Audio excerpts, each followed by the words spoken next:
Hey, how's it going, guys? My name is Brandon G. Alexander. I'm an actor in Los Angeles, and you are tuned in to another episode of Young Black Equestrians. I am. I am. I am. I am a young. I am a young. I'm a young. I am. And I am a young Black. A young black. Young. Black. A young black. Black equestrian. Equestrian. Equestrian.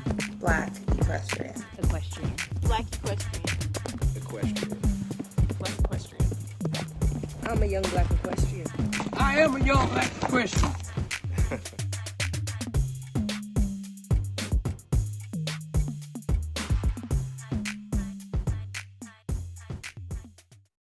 Hey, everybody, and welcome back to another episode of Young Black Equestrians with your host, Abriana Johnson. Today, I have Brandon G. Alexander here with us to talk about a lot of things. But mainly who he is, what he does, and his experience as a Black cowboy. So welcome to the show. I'm so happy that we finally got to get on here together. Thank you for asking me. I've been a massive fan for so long, and I was like, "Oh, interview me." Just send me a DM. And then it happened.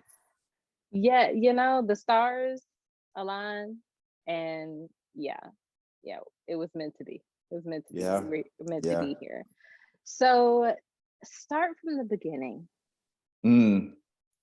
Very beginning. Mm-hmm. Tell us about yourself. You are in LA. Yep. Kind of a brief synopsis of what you are doing and how you kind of got into horses. Got it. The funny thing I think a lot of people don't know is I moved out to LA for dance. So yeah, and there it is. And there it is, right? Another layer peeled back. So I moved out to LA from Texas in 2007.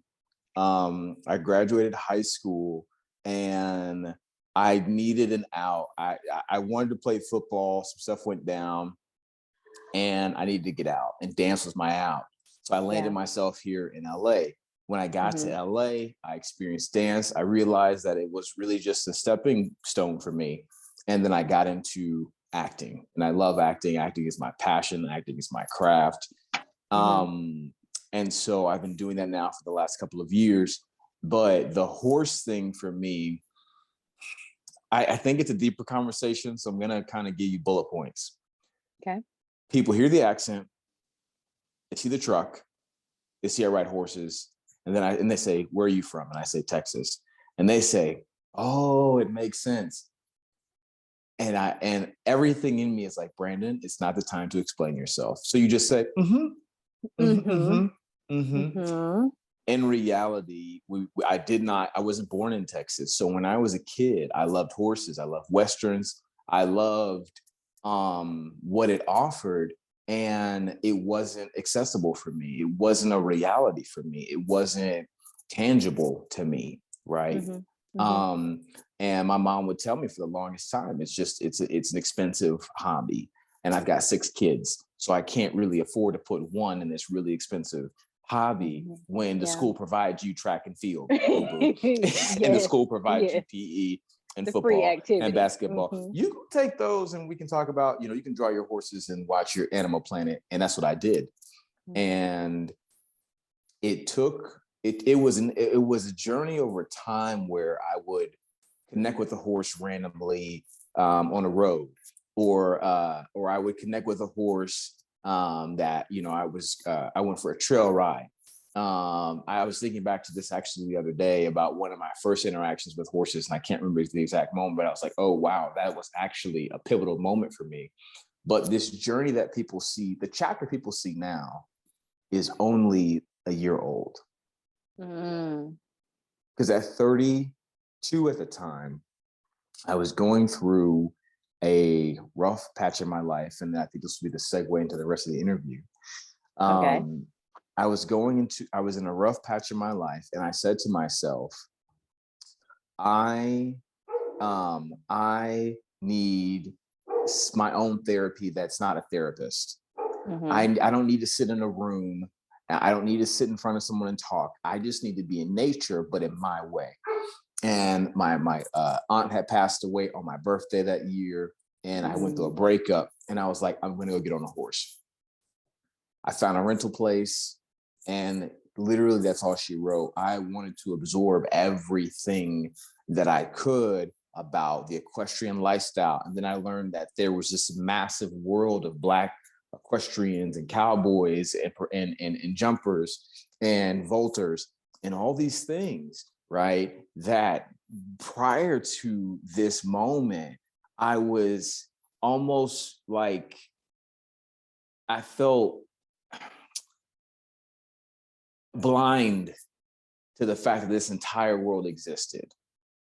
And I think a lot of people do once I say, you think this is it? You think just seeing me on this horse is it? And you peel back that lens for them, and they're like, oh my God, I never knew. Yeah. So that is the gist of my horse journey and my passion and my love for them. Mm-hmm.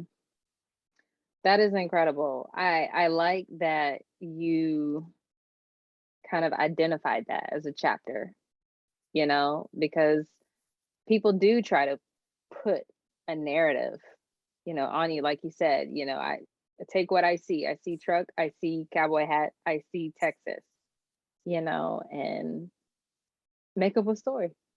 Yeah, because it makes sense to them, right? That's the whole thing. People always say that people fear, or they want to understand, so they make it make sense for them because it's comfortable for them, and they don't want to recognize that this is a Brandon thing.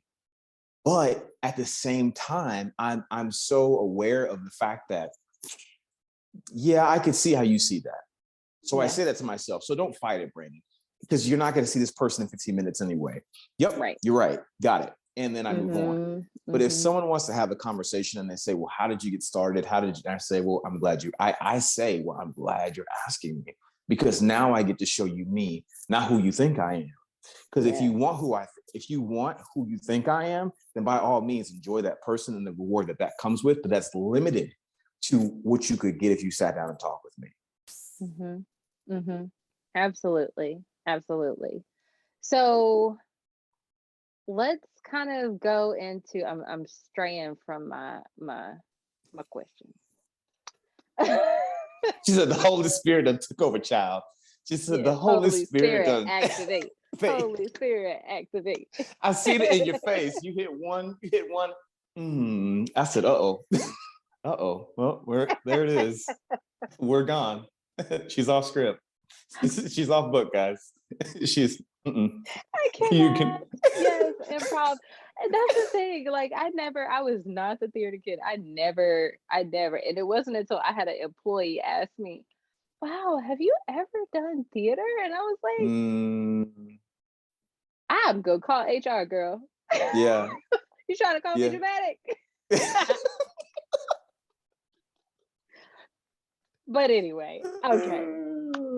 So you get to LA.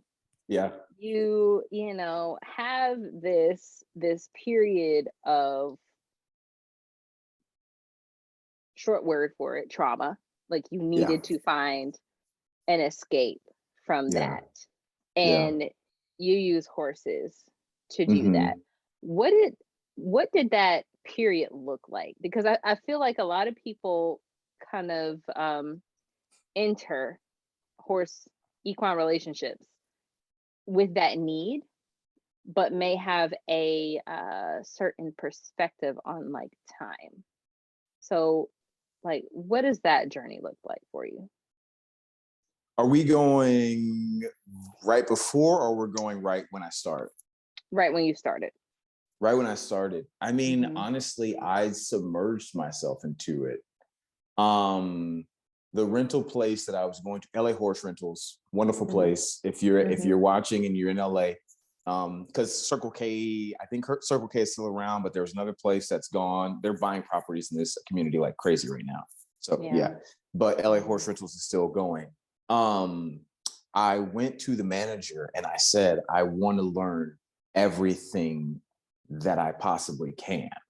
And I will pay for every ride that I take, but I'll come here and I'll clean your stalls. I'll clean saddles. And she's like, okay. I get it. You want to get into horses? And I'm like, yes. And side note, the Padma Jones was my first like equine friend in LA. And she's through her sister is Yoda Jones, and she's a dancer. So Padma had a horse, and I saw the horse, and I was like, yo, wait, first of all, you have a horse in LA, crazy. Second of all, you're Black, what the heck? Third of all, how can we be friends? And so she was my intro to this whole thing years prior. And we had been on like one or two rides, but time wasn't connecting us. So I always want to make sure that I tell people that my journey didn't start with this place. It started with Padma Jones, who is a Black woman who took the time to show me like, yo, we do this. She grew up as a show jumper, different things like that. She rode English style, but she can ride Western. But she was a person that really let me know that it was okay to love this, right? So shout out to Padma Jones. So fast forward to, she knew about the place that I was going to go to. I started going there, but she didn't have the time I needed to be like, this is the latigo, this is your cinch, this is the horn, this is your Cheyenne roll, this is this. And I learned all that there. And I became so invested that my life changed in the best way possible, because Brandon found more Brandon than he had ever had in his life. And not on some, because I've always been country at heart. So I didn't just transform into like some country out of the blue, Wrangler wearing, flannel wearing guy. And people are like, what happened to you?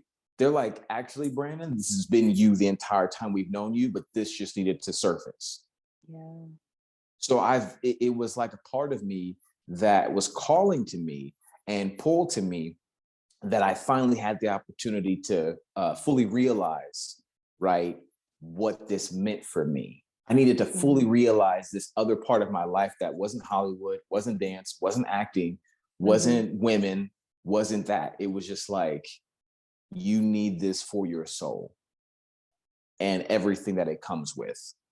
And the trauma wasn't the trauma wasn't the basis of my relationship.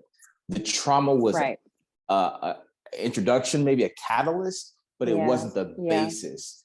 The basis became about respect and communication. And I learned something very valuable in that time with all those horses, and then eventually to my own personal horse.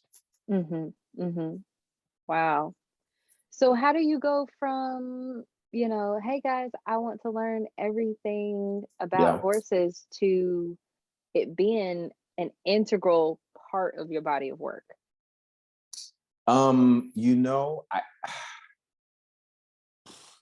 I haven't talked about this. I've talked about in like day-to-day conversations, everything else we talked about. I think what happened for me was, if you listen to God will show you something naturally and organically that's not going to be forced upon you, and you marry things that are already in your life, right? My acting and my storytelling happened to go with something that socially is becoming very relevant right now. So it was just a natural progression for photography, storytelling, acting to mesh and mold with the Western lifestyle and the horses in the timing that it did. It wasn't premeditated. It just naturally, because I just trusted God and said, okay, Pop, you brought me here, but this is happening in my acting career, but this is also happening in like Hollywood, in the media, and the movies, and the Westerns coming back, and the commercials and the music videos. It was just a natural progression for me to do that, but to not do it from a place of capitalizing on it, but to share my story, to share what was real for me and you, right? The young Black equestrian, the young Black cowboy, cowgirl experience in America. And that story and through line, oddly, wildly, is a line for Africans. It's a line for the British Blacks that love horses. It's a through line for Jamaicans that love horses. It's a through line for natives that love horses and First Nations people. It showed me that our pin drop was a massive connector of peoples, from us just saying, I live this lifestyle. Yeah. Yeah. That is absolutely true. That is absolutely true. And I think that's one of the elements of surprise for a lot of Yes. people.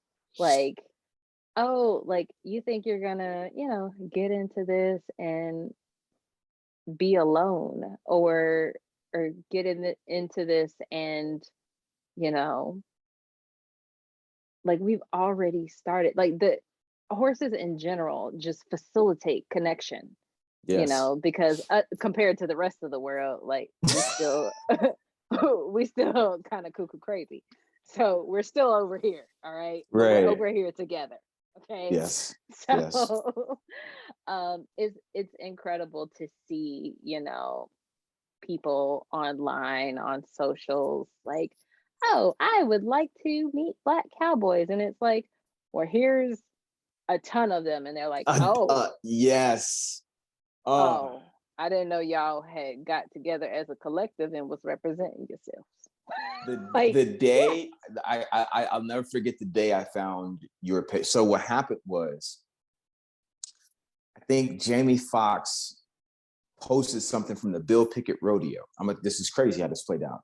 Jamie Foxx posted something from the Bill Pickett Rodeo, and in the picture, it's him, Glenn Turman, Obba Babatunde, James Pickens Jr. Right, so it's the four of them in the photo. That one photo led me to clicking on James Pickens Jr. I'm like, yo, that's Dr. Weber. That's crazy. Dr. Weber then shows me that Bill Pickett or James Pickens Jr. has a charity roping place, right? That then gives me a drop-down bar for similar pages to follow. It was Young Black Equestrians, and Black Reigns magazine. And I said, oh, let's this is not even a question. And since then, what's this, almost, a year and a half, 2 years ago now, it was crazy. It was a day that changed my life forever, because literally that content was just like, I am not alone. Yep. Oakland, Compton, Sunland, Shadow Hills, Idaho, Montana, Louisiana, Mississippi, Kentucky, New York, Virginia, Florida. What? Yes. So, and then don't forget, shout out to Philly. I ain't trying to get in trouble. I don't need them riding out on me. Come on, Philly. I'm gonna show y'all love. In the best way possible. And then Chicago. So Chicago just recently hit my radar because someone from I think it's called if she's gonna kick my behind because she's my auntie now, but it's either Broken Arrow or Crossing Arrows Riding Club in Chicago has been around now for about, I think she was saying 30 something years. And I was doing the Black Cowboy Week, and she sent me a message and she says, I think you forgot about us in Black Cowboy Week. I said, well, listen, Black Cowboy Week wasn't really I wasn't doing anything like that, but thank you for making yourself aware, because now I know that you exist and your club exists. And so she starts talking about Chicago. And what blows my mind about this is that it's not just what you and I know, and not just what the equestrian world knows of roping, reining, all that stuff, cattle ranchers and whatever, or even just the Western or the English world. These communities that exist are something for me that have been like, wait, what? Like, how does no one know? You've been around for 30, 40, 50 years and no one knows about you? How is that even possible? Yeah. Yeah. That's one of the major differences or major misconceptions about this podcast, because it's called Young Black Equestrians, because I have an animal science degree. I don't really like cows. So I just have a hard time calling myself a cowgirl. But I grew up in these communities of hundreds of Black cowboys and cowgirls that would meet in the middle of the woods, Where are we? I don't know. You have to call the number on the flyer and they'll give you directions. And then you'll see a Mm, sign and then you follow the sign into the woods. Like that's how, you know, I grew up. I mean, I kind of grew up on both sides, you know, through university, seeing like the English, you know, veterinary polished side, and then growing up and we're trail riders. And so a lot of times people would come to the podcast and, you know, be like, well, what discipline do you ride? The kind where you don't hit the ground. What do you yeah, mean? I love that the nose went up when you said it because it do be a little Yeah, like like. so were you adventurers, you know, jumpers, what? No. If he jumps over a log, then yes, we're jumpers. Yes, we're jumpers in What's that up? moment. Like in that moment, we be jumping. So Yeah. What what? do you I need don't from me? know. Yeah. Endurance. Yeah, we do endurance. Uh-huh. Yeah. Like, and it's kind of there's been a interesting dichotomy of responses to that. Like, Yeah. oh wow, you know, yet you're still here, you know, yet you're facilitating these conversations. And it's like, I feel like that kind of the trail riding kind of, you know, backwoods cowboy story is still something that's so rare, despite us knowing, you know, a lot of it still happens. That's the thing for me. That pull because, and once again, it's like the Texas thing. People call me a cowboy. I aesthetically fit the bill. I wear the hat, I wear the boot. And James said this in an interview. James Pickens Jr. said this. He says, "I'm actually a horseman. I'm an avid horseman. I don't work with cattle. You know, he'll rope or whatever, but I'm not pushing cattle. I don't have a ranch. So therefore, to be a cowboy, and really for anyone who's listening, to be a cowboy is someone really who is pushing the cattle, working the cattle, a cow puncher. That is a cowboy. Now, if you're speaking to the experience and the attire and the aesthetic, sure, if that makes sense for you, fantastic. But these guys call themselves cowboys. It's more of a fashion thing. It's a trend thing. The hat and the boots don't make you a cowboy, Right. right? Because I've met some cowboys. I'm like, I'm far from that. I don't want nothing to I'm not about that life at No. all. I think it's one, No. but do you know, I love it. But I consider myself a horseman, but for Hollywood, for what Hollywood considers a cowboy, I'm a cowboy. I'm a black cowboy for their understanding level, right? But I think Yeah. as an equestrian, you understand that there is a difference between that. You can't just, you're not going out telling people I'm a cowgirl, I'm a cowgirl, I'm a cowgirl. Now, Yeah. old girl, I think Urban Cowgirl is her name on Instagram. She's out here like packing her horses out. She's actually doing cowgirl things. So for me, I'm like, bet that, done deal. But if you just put on some boots, boot, and Ivy Park, that don't make you no cowgirl. It don't make you, it don't make you a cowgirl. Did I say something wrong? No, did I- it just caught me off guard. But yes, you're absolutely right. Did I say something not No, okay? no. It's great. It's great. Absolutely. Absolutely right. Absolutely right. So, I mean, I guess this is a great segue into Black Cowboy Week. Mm, And I'm gonna stop there. Black Cowboy Week. Tell mhm. me about that and how that got started. Or you know what your idea was behind that. Cause I was like, dang, it's a Black Cowboy Week. How I didn't know it was Black Cowboy Week. I'm Googling like, is it the same week every year? And then I was like, oh, he came up with this. I did. I thank you for that, for saying it, because so funny, not funny. I was like, nobody knows who is making up these random, I don't know where we're at for language, so I'm gonna just keep it PG. But I don't know who's making up these random holidays. I didn't know it was National Sock Day, National Lasagna Day, National Step Cousin Day, National Sleep Day. Who is saying, you know what, I sign off on this? Who's doing it? So I said, you know what? knows? Forget it. They're gonna catch on to mine. Black Cowboy Week. You got a Cowboy Day, and it's in July. And I didn't know that until this year. And I was like, "There's a Cowboy Day? Got it. Celebrating, haha." But nothing for us. I see how it is. So I said, "I'm gonna give us a week. Not gonna give me a day." And I have to thank men like Obba Babatunde, Reginald T. Dorsey, Garrett Davis, James Pickens Jr. These are the names that are my peers. These are the men that I look to. These are my OGs, my like big dogs, like everything you can think of in the sense of the term, uncles, whatever. Like these men have paved, they've paved and are the idea for me of what I want to do. And they are Black cowboys. Obba's got, roping and rodeo championships under his belt. Reginald T. Dorsey is a fantastic roper. Garrett Davis is an incredible horseman, and James has his rodeo, and he ropes and was roping at a certain point in time. So for me, I wanted to showcase a side of them that no one had seen like that, right? I think if you're in the world, you may know, but I'll never forget this moment.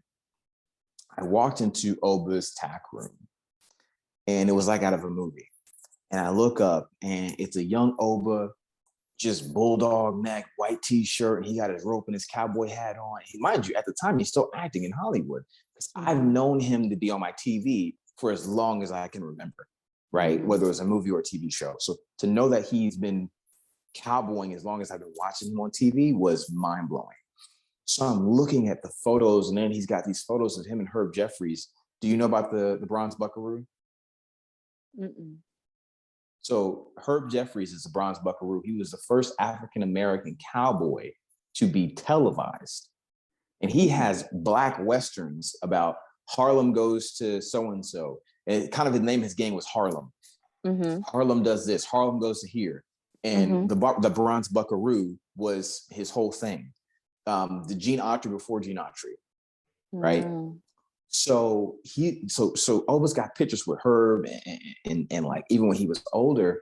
And in that moment, I realized that it was such a rich history that to be a part of it meant something more, that I have to carry on this legacy. So I said, they're not the biggest on social media, right? Just because of time, right? And I said, I need to utilize this platform to inform some people about these men, but then also I said, people started hitting me up. Can you give me a shout out? So my stories are dedicated to this person, that person, this community. I couldn't get to everybody. But the awareness, I saw it bring, but then also like people being like, yo, there's a week for us. The feeling for me was beyond what I intended the project to be. And so we've talked about kind of the essence and the ethos around what it is, right? Right. The actual project itself is a documentary short that I'm going to be releasing to film festivals this coming year. And Ivan McLennan, 8 Seconds. We love him. This man he's Golden. done something. Yes. The nod. And and he needs to respond to my emails. But yeah. I'm gonna text him when we get done. I'm gonna be like, hey, big dog, so there's an interview coming out and you need to respond like tomorrow. But Ivan was coming into LA and he wanted to shoot with me, right? And I was like, no, you can't come here and miss this opportunity to document these men who I don't know how much longer we're having. Obba is 70. James is he's up there. So while they're still riding and they're still in the saddle, we have to document this. We have to do this because not only are they beacons in the rodeo world for people who know them, because that's where you're coming from to photograph, but in Hollywood entertainment, 17 seasons, I believe, of Grey's Anatomy. And he's been on it from the beginning. Right? Obba, Life, all the shows and movies that he's done, playing a Nicholas brother, triple threat, singer, dancer, producer, director.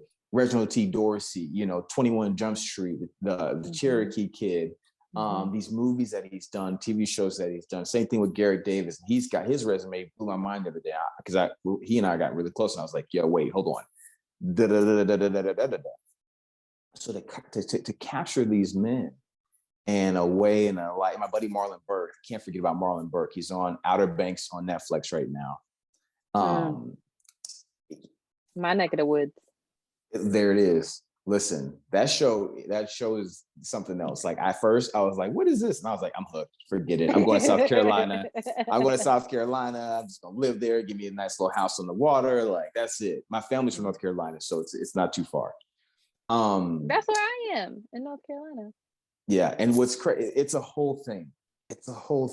It's like, yeah, that's a sidebar. So to showcase these men for me was to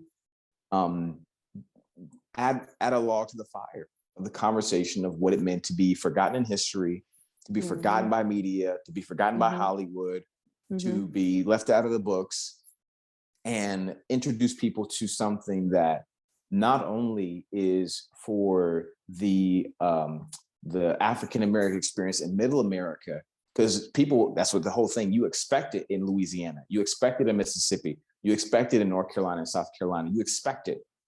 These men are from New York.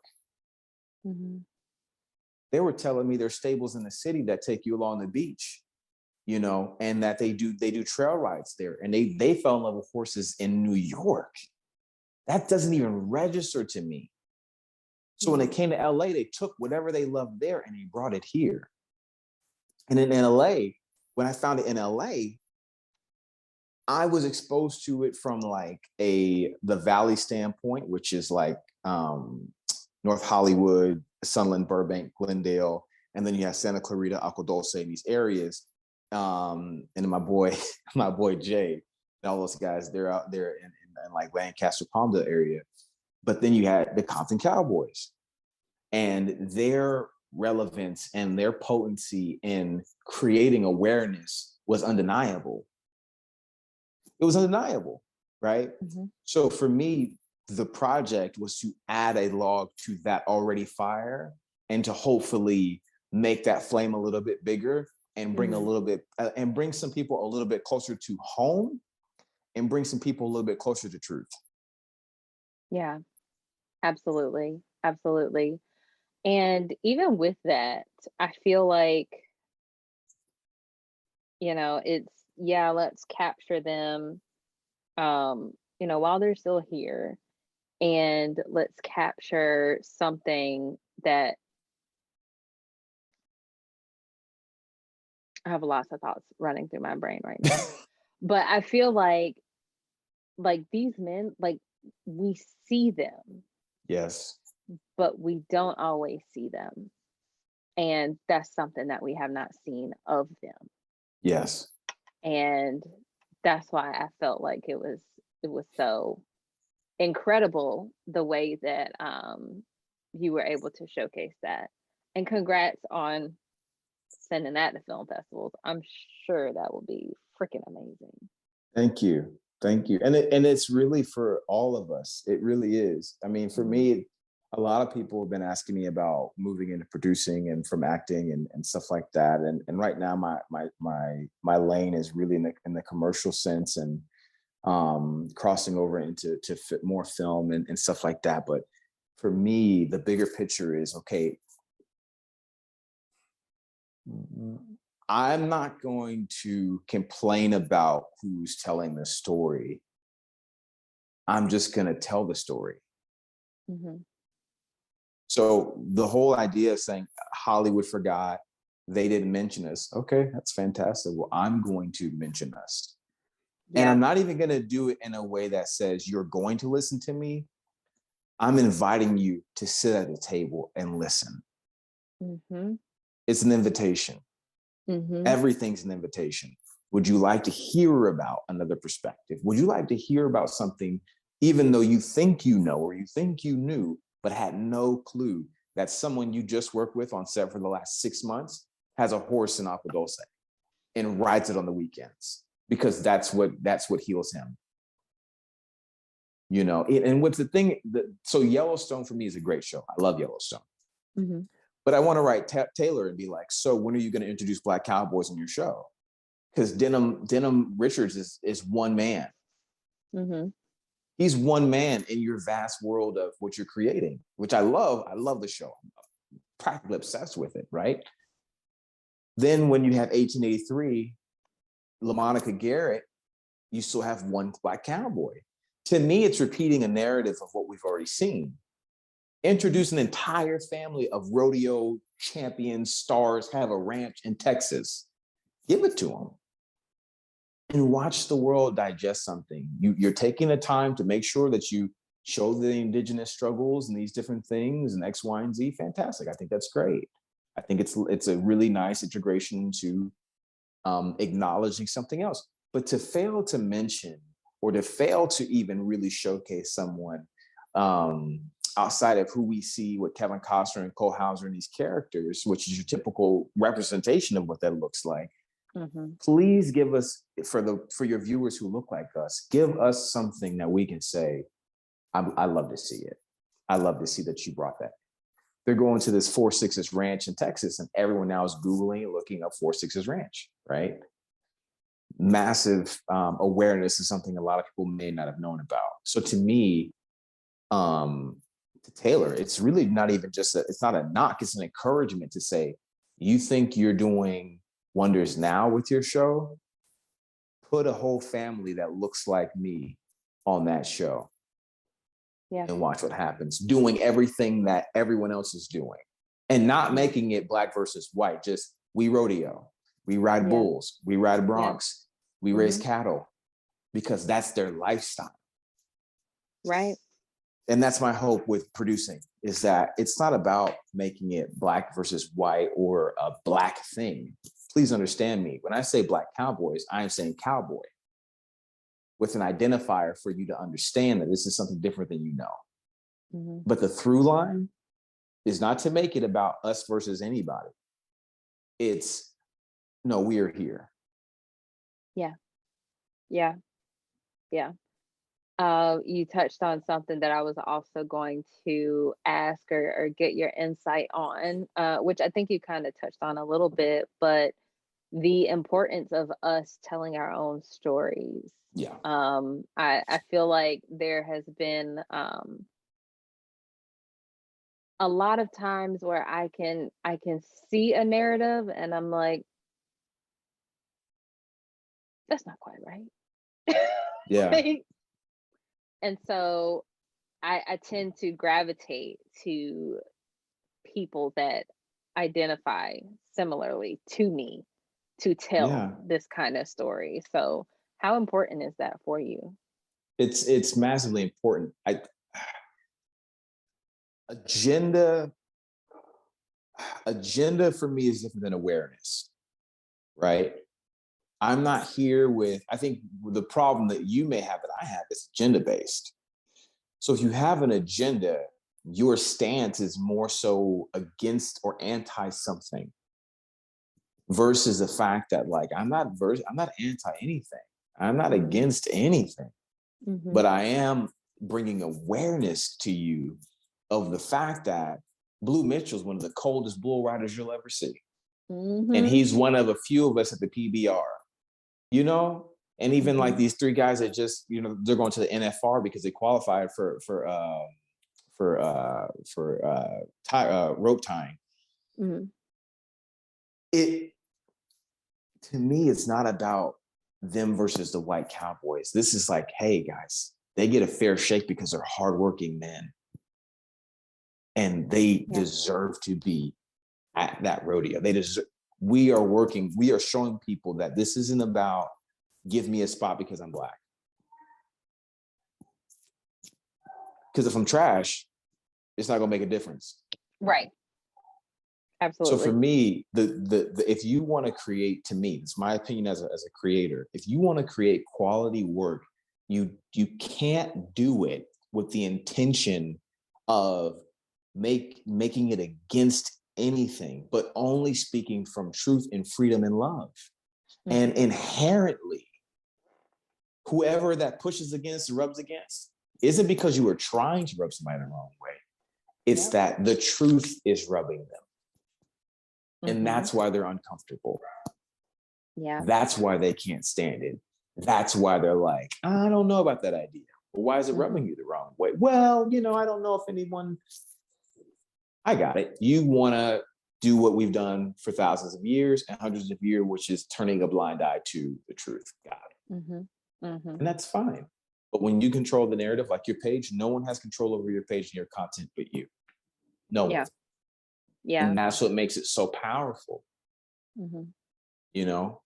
So it is definitely important. And I think Ivan is something that, though he is temporary, because he's a photographer. So once the subject matter changes or something changes, but for this time that we have him as a storyteller, he has created so much awareness to Yeti, to the Carhartts, to the Wranglers, to the Western culture, if you will, of us, without any agenda.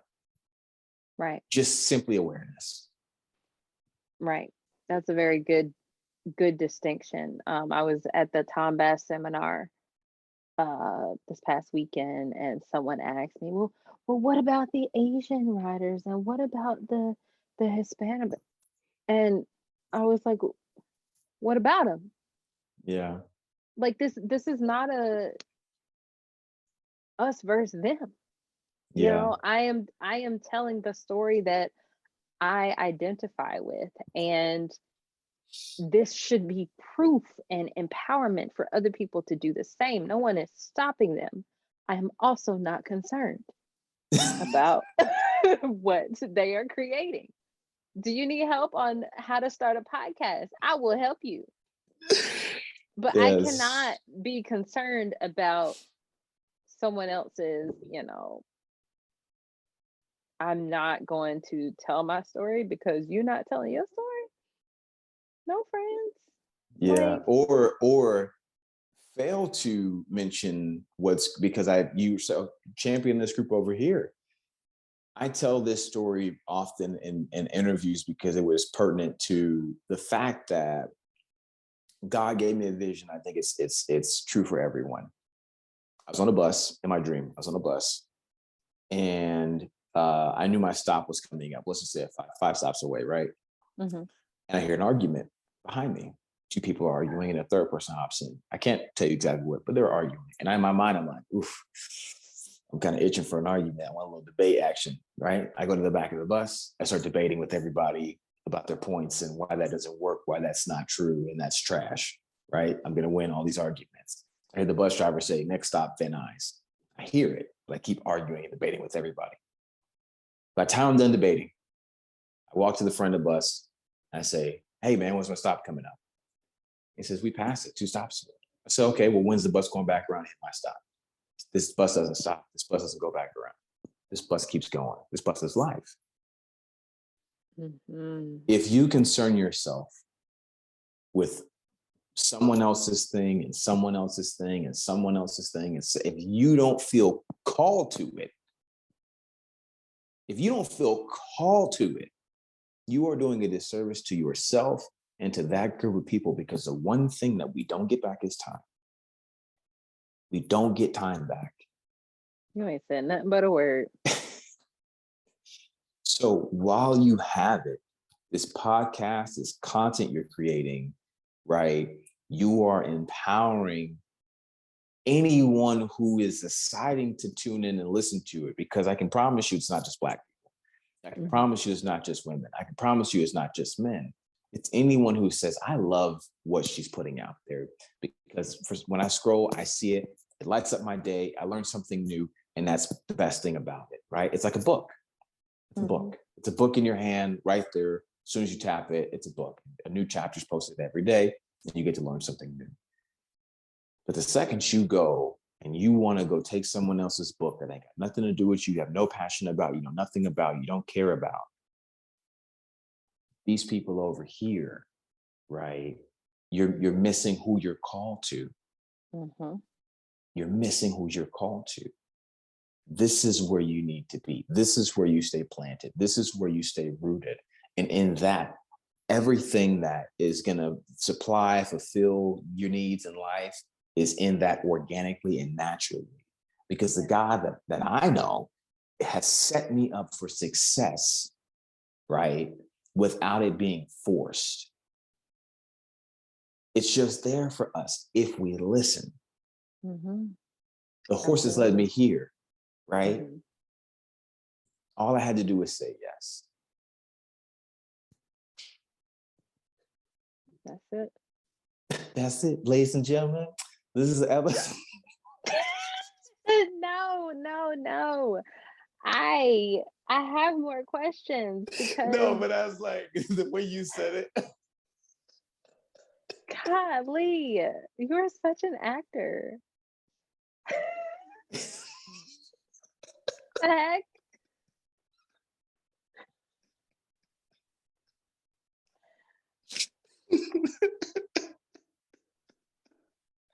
Yes.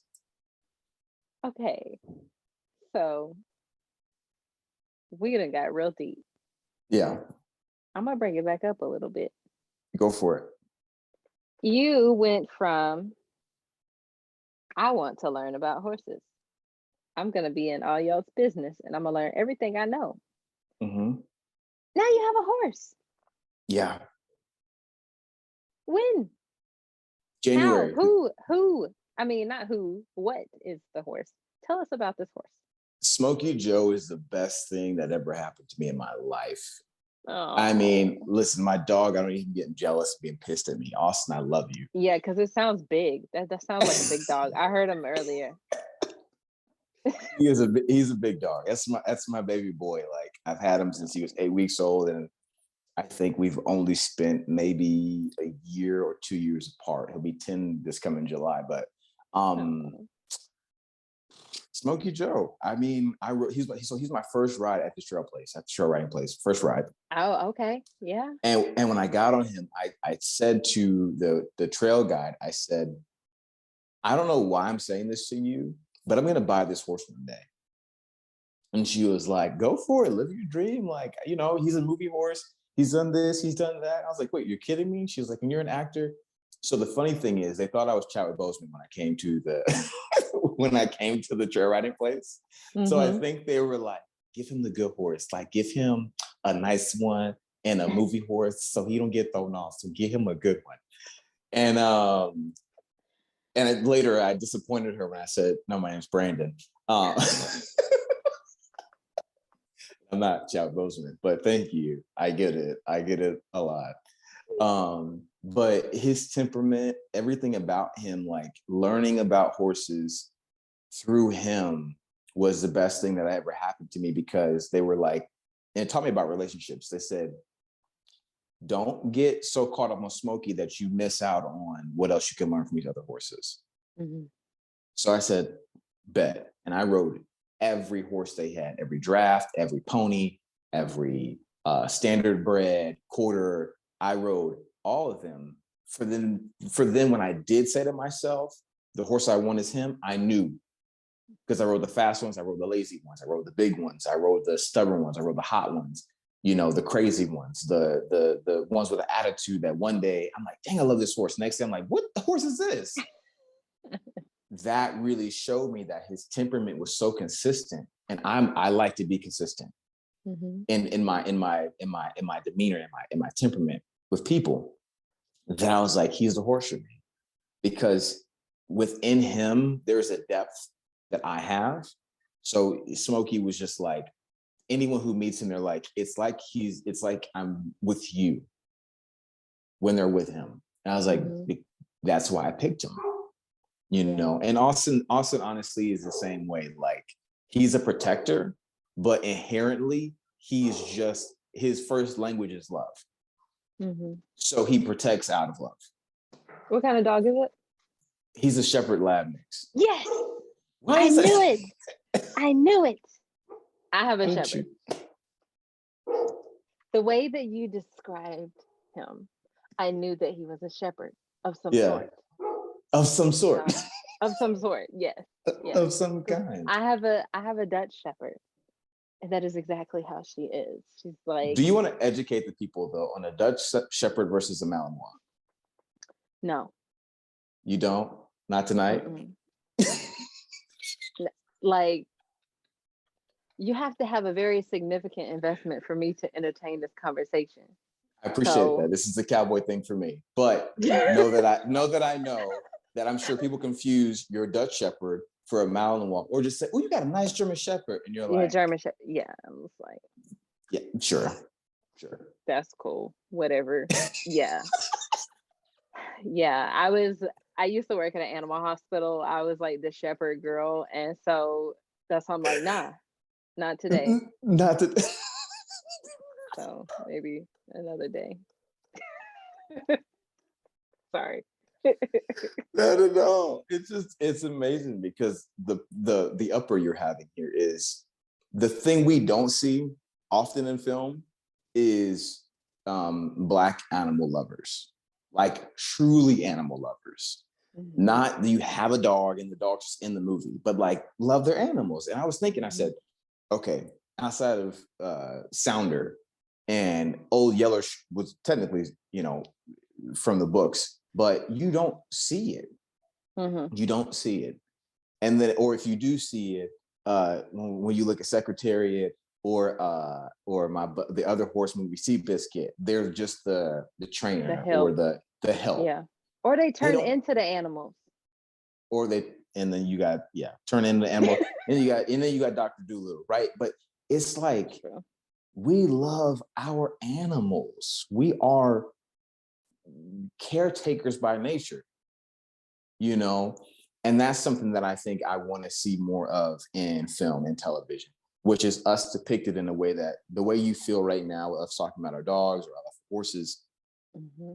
This is an experience we have. It's not just y'all and your golden retriever. Yeah. Okay. It's not just that. This is a human experience. We all love our animals. We all love, that part of us, that they're our family, they're connected to us in a way. But yeah, so anyway, this is a very interesting way to go back to Smokey Joe. Yeah. Smokey Joe has taught me, he's taught me honestly to be so present that nothing else in life has taught me how to be this present. That our time, when we're in our time doesn't exist. Mm-hmm. The saddle's on, I'm on, and when we go onto the mountains, nothing else matters. Phone don't matter, text don't matter, email don't matter. Nothing else matters. It's just us. Yeah. Yeah. That's special. That's special. So you got them in January. Okay. Mm-hmm. Oh, I done rode the heck out of this one since January. Can you send me back to the to the trail? Because at least I probably only was ridden like once or twice a week. Yeah. It's an experience. It's something that I want to encourage anybody who's listening. Like, I know a lot of people have fears of horses and riding. And I think once you get past that point of fear and you're introduced in a way that's not like abrasive or uncomfortable, I think you got to be around somebody who knows how to introduce you to horses. Right. I want to encourage at least once, find you a trail place, look at the reviews, whatever you need to. If you got a referral, find you a trail riding place, get in the saddle, go for a ride, start with 30 minutes, maybe you go for an hour. But in that time, allow yourself to just be present and connect with that horse. Mm-hmm. Just allow it. I can't guarantee you that the personality of that horse is going to be on point for the day, but I want to encourage you to go, to experience it, to say you've experienced it. If you've been wanting to do it, go do it. If you're afraid to do it, I can promise you probably know at least one person or somebody in your circle doesn't do it. They know somebody who does. Yeah. To go do it. And if not, DM one of us. Yeah. And we'll talk you through it, boo. Because we're going to take care of you. Okay. So, so it's something that I want to encourage people to do because it is definitely something in this life that I don't I wouldn't want you to miss out on. Right. Because there's nothing like it. Yeah. Yeah. And I have kind of taken that introduction is so key. Yeah. Because sometimes, people are just now being introduced because of these stories that we are sharing or because of the content that's being created. But like my little mini horse,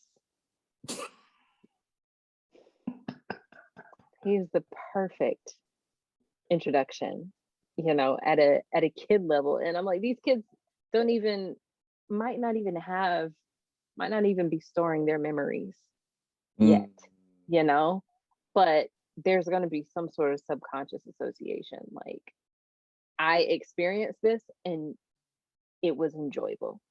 Yeah. Yeah. So the introduction is key. Yeah. So what advice would you give? You're such a multifaceted person. So I'm going to say someone who is wanting to get into the horse industry because you are kind of fresher on the scene. What advice would you give them to do that? Do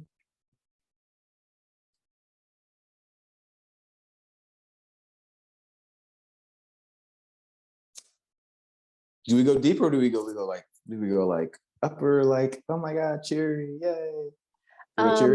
Maybe not the don't give up. So maybe a little deeper than that. This has been like one of my favorite interviews. Just because from the beginning I was like, why is this so like this is familiar? As it should be. As it should be. Don't do that because it doesn't make it as special. So you're right. This will never happen again. No, I'm just saying. I think it's special when there's a sense of comfort with somebody. You're like, we've only been like, young Black equestrians mentioned you. Oh, thanks. Double tap. And that's the extent of. And then they're like, I want to interview you. When? 2 weeks later. Da, da, da. Yes. So when you finally get on the call, and this is the most communication you and I have had, to me, it's a very special thing because it speaks to you as a person. Truly, it does. It does. Oh, you create this atmosphere for all your guests, even the ones who can't say equestrians.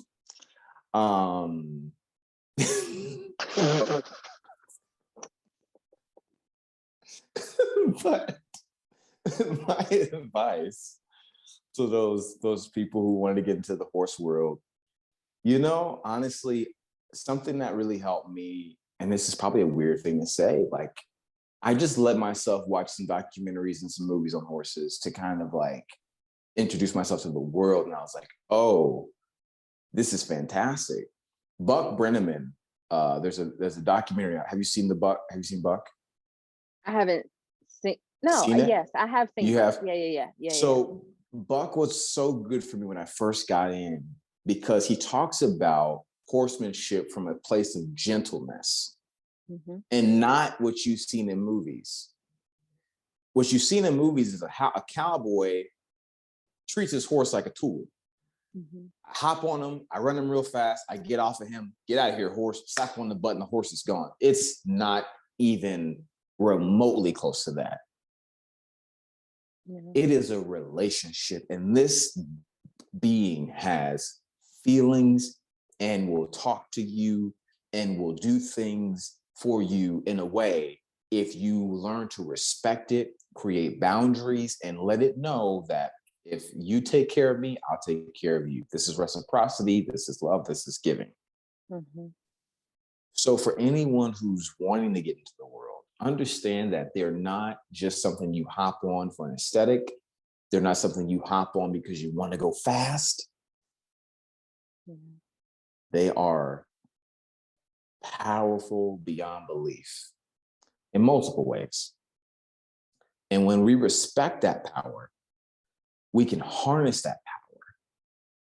And that power becomes an extension of us.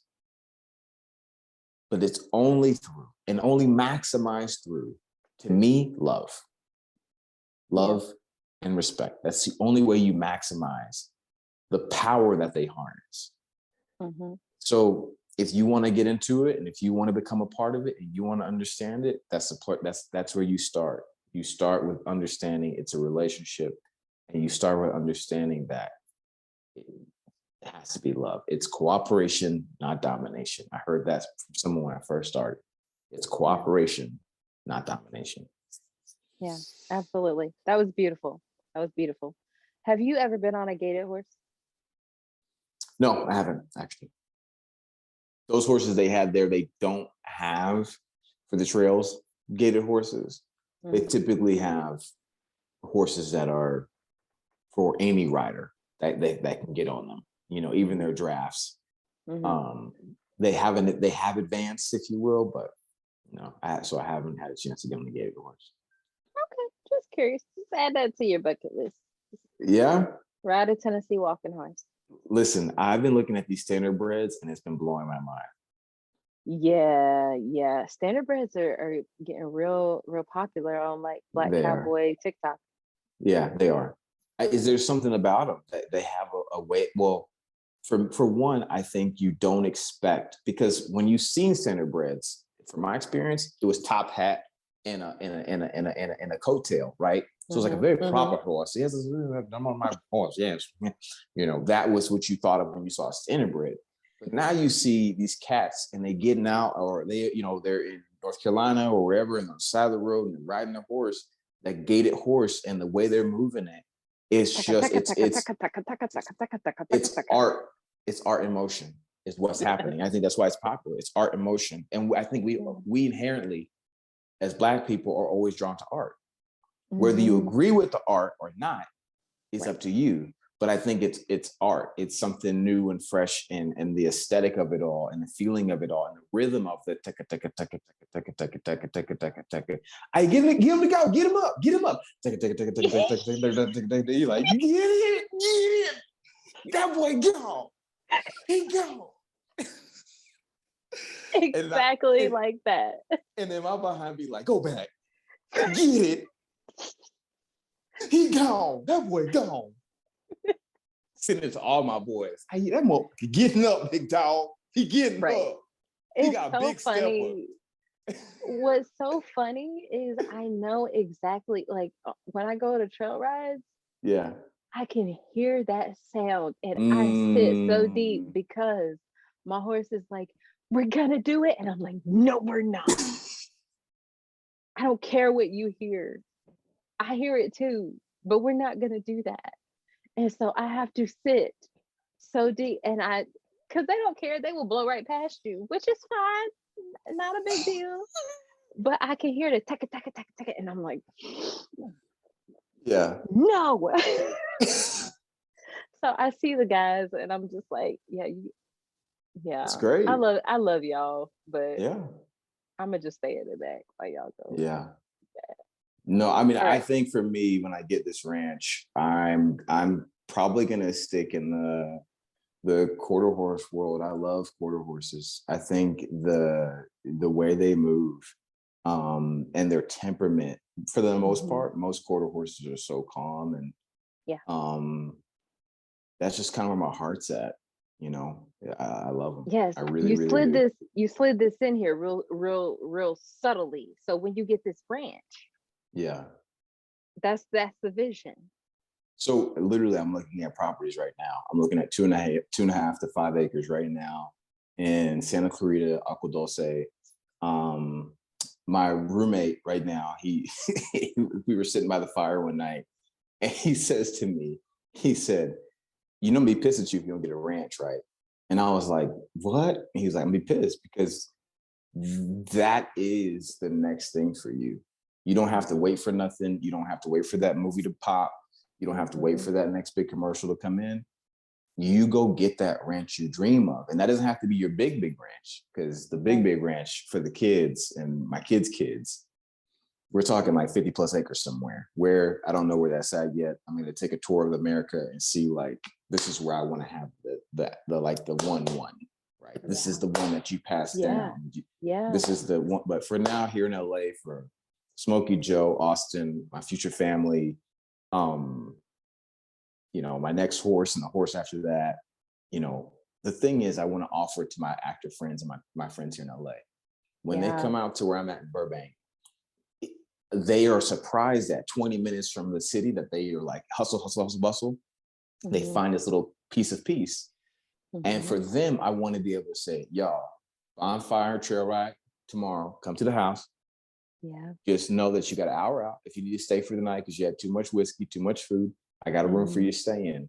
That's what I think is so important for creatives in this industry, to have that kind of getaway.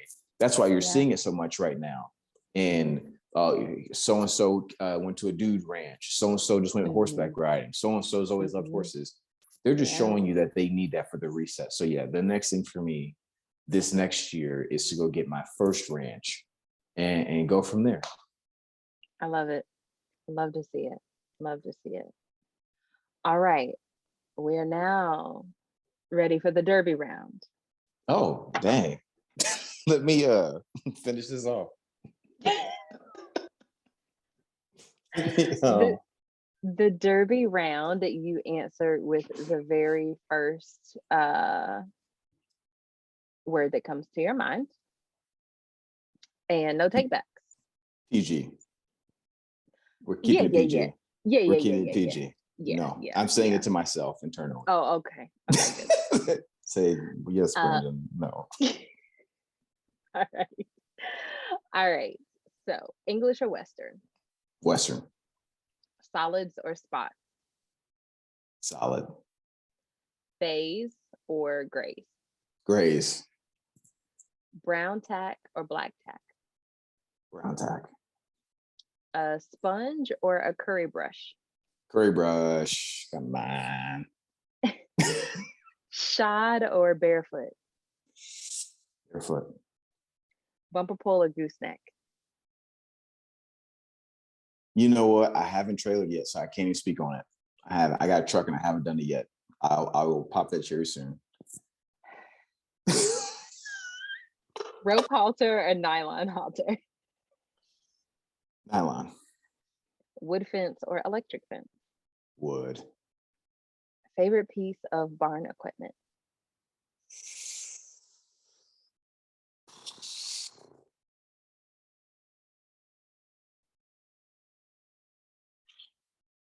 Good rake for his poop, not gonna lie. Yeah. Good rake for his poop. Yeah. Yeah. Favorite piece of tack? You know what? His reins. He's got some really nice rope reins. I like him a lot. Cool. Last time you fell off?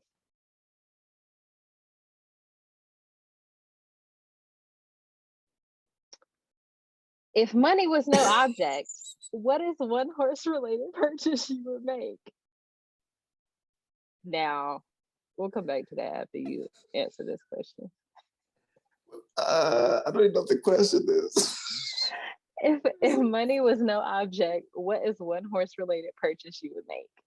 Oh, you know what? I'd get him a new saddle with a different breast collar that connects underneath. I wouldn't do the back cinch though, but I would get him a new saddle for sure.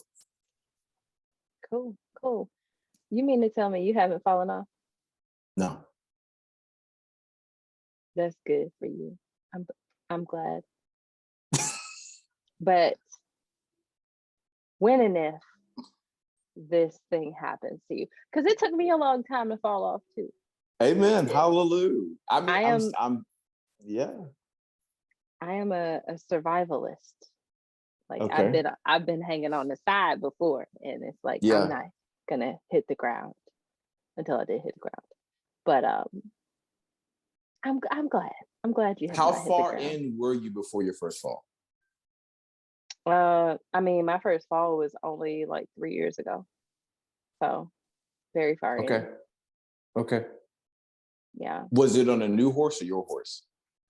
It was on my horse, and I got a new saddle, and I was just really excited, and I didn't make sure that it was like on all the way. And so I just But you see where it came from. Like you can acknowledge, like you didn't fall as a writer, yeah, no. you know. And I think that's something that I've been like, wait, if I'm just on trail and we're doing what we always do, y'all be acting like I'm gonna be like, oh, I failed. How the heck, Smokey? What? It's not. I just don't be like. I be thinking to myself like, bruh, how? Is it just something that magically happens that you just look up and you're like, I failed. wow. Everybody told it was gonna happen, and it happened. Here it is, y'all. Here it is.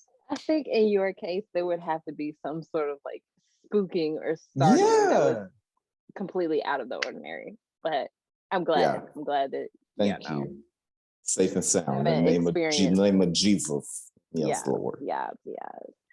Well, Brandon, thank you so much. I am so glad we did this episode. I Yes. am so thankful for your openness and your, everyone is using this word now, but I don't care because this is what I mean, authenticity. And yes. the work that you are putting in to shed light over on the West Coast to some of these people that we see, but we have not truly seen. So I appreciate that. Thank you. Thank you for the work you're doing, for this podcast, for your content you're putting out. You know, you are bringing awareness and in a beautiful way, in a beautiful, beautiful way. Thank you for having me. Thank you for the laughs. Thank you for making it special, even though you didn't think it was special, because everyone should feel this way all the time. Great. And everyone who's listening, continue to support, push, and share more of this. Thank you for tuning in to another episode of Young Black Equestrians. Head over to our Facebook or Instagram pages and let us know what you thought about that episode. Leave us a review on Apple Podcasts and have the opportunity to be featured in our next episode. See you next week.